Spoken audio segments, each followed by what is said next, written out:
the beat. Ang issue, maingay. Hindi natin alam kung saan banda yung ingay na binibigay ng motor. Unang bukas, makikita nyo na ang flyball ay durog na durog.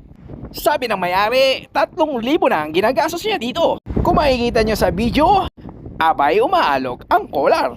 Paano hindi mawawala ang alog kung ang collar mo ay ganito kaluwag?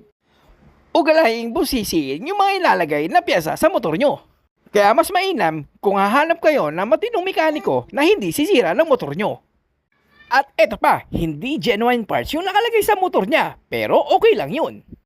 Aftermarket yung nilagay sa motor niya. Ugaliing magtanong kung ano yung mga ilalagay sa motor nyo. Mas mabuti na yung mailap at maalam. Hindi madali yung doble-doble yung gastos mo. 3,000 lang ang nawala, 3,000 uli yung idadagdag mo.